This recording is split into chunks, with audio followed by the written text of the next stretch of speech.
Hi friends, welcome to Sumitra சமையலறை. இன்றைக்கி வீடியோவில் ரவா குலோப் ஜாம் தான் எப்படி செய்யலான்னு பார்க்க போகிறோம். இந்த குலோப் ஜாமுன் ரொம்பவே சூப்பராக டேஸ்டியாக இருக்கும். வாங்க எப்படி செய்யலான்னு பார்க்கலாம். இப்போ நான் ஒரு கடாய் வச்சுருக்கேங்க. ஸ்டவ் ஆன் பண்ணிவிட்டு வச்சுருக்கேன். கடாய் நல்லா சூடானதும் அதில் 1 கப் ரவை சேர்த்துருக்கேங்க. நான் இந்த கப்பால் 1 கப் ரவை சேர்த்துருக்கேன். இப்போ ரவையை நம்ம வறுத்துக்க போகிறோங்க. மீடியமான ஃப்ளேமில் வச்சு ஒரு 5 நிமிஷத்துக்கு வறுத்துக்கலாம். ரவை கலர் மாறக்கூடாது, நல்லா வாசம் வர வரைக்கும் நல்லா வறுத்து எடுத்துக்கலாங்க. இப்போது ரவை நல்லா வறுப்பட்டாச்சுங்க. இப்போ இது கூட பால் சேர்த்துக்க போகிறோம். நம்ம எந்த கப்பால் ரவை எடுத்தோமோ அதே கப்பால் 3 கப் பால் சேர்த்து வேக வச்சுக்க போகிறோங்க. இப்போ நல்லா ஒரு டைம் நல்லா கலந்து விட்டுக்கலாம். இப்போது ரவையை நல்லா கலந்து விட்டாச்சு. இது கூட 2 ஸ்பூன் நெய் சேர்த்துக்கலாங்க.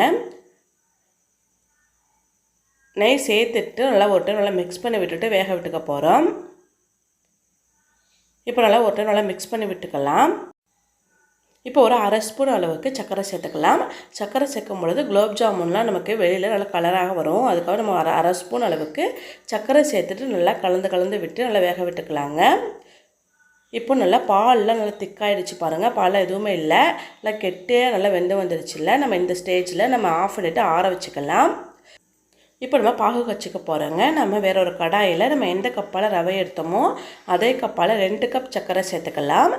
3 கப் தண்ணி சேர்த்துட்டு நல்லா கொதிக்க வச்சுக்க போகிறோங்க. இப்போ ஸ்டவ் ஆன் பண்ணிவிட்டு நல்லா கொதிக்க விட்டுக்கலாம்.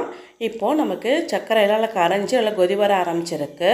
இந்த ஸ்டேஜில் நான் 3 ஏலக்காய் நல்லா தட்டிட்டு சேர்த்துருக்கேன். நம்ம ஏலக்காய் தூள் சேர்த்துக்கலாம். சர்க்கரை பாகு ரொம்ப கெட்டியாகணும்னு அவசியம் இல்லைங்க. லைட்டாக அந்த பிசுபிசுப்பு தன்மை வந்தாலே போதும். நம்ம ஸ்டவ்வை ஆஃப் பண்ணிடலாம். இல்லை ஒரு 5 நிமிஷம் கொதிச்சாலே போதுங்க. ஸ்டவ்வை ஆஃப் பண்ணிடலாம். ஆஃப் பண்ணிவிட்டு வேறு பக்கம் எடுத்து வச்சுருவோங்க.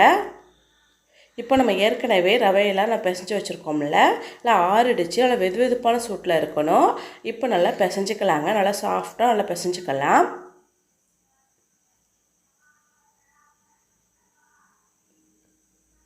இதே போல் நல்லா சாஃப்டாக நல்லா பிசைஞ்சு எடுத்தாச்சுங்க. இப்போ சின்ன சின்ன உருண்டைகளை நம்ம உருட்டிக்க போகிறோம். கையில் கொஞ்சமாக நெய் தடவிட்டு கொஞ்சமாக மாவு எடுத்து நல்லா சின்ன சின்ன பால்ஸாக நம்ம உருட்டி எடுத்துக்கலாம்.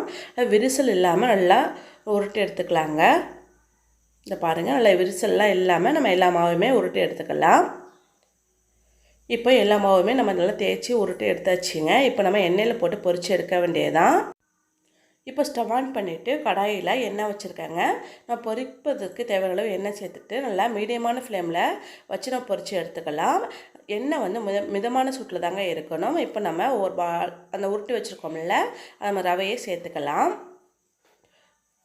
அதிக அளவு நம்ம உருண்டைகளை சேர்த்துக்காமல் கம்மியான அளவு சேர்த்துட்டு நல்லா பொரித்து எடுத்துக்கலாங்க. ஒரு 2 நிமிஷம் அப்படியே விட்டுட்டிங்கன்னா லைட்டாக செவராக கலர்லாம் கொஞ்சம் சேஞ்ச் ஆகி வருங்க. அந்த ஸ்டேஜில் நல்லா இதே போல் திருப்பி விட்டுக்கலாம். இதே போல் மீடியமான ஃப்ளேம்லேயே நல்லா பொரித்து எடுத்துக்கலாங்க. நல்லா கலர்லாம் மாறி வந்துருச்சு. இப்போ நம்ம உள்ளெல்லாம் நல்லா வெந்து வந்திருக்கோம். இப்போ நம்ம எடுத்துகிட்டு நம்ம ஏற்கனவே காய்ச்சி வச்சுருக்கோம்ல சர்க்கரை பாகு, அதில் நம்ம சேர்த்துடலாம்.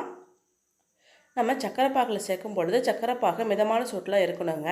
அப்படியே ஆறிடுச்சுன்னா லைட்டாக சூடு பண்ணிவிட்டு நம்ம பொரிச்ச குலாப் ஜாமுன்லாம் நம்ம சேர்த்துக்கலாம்.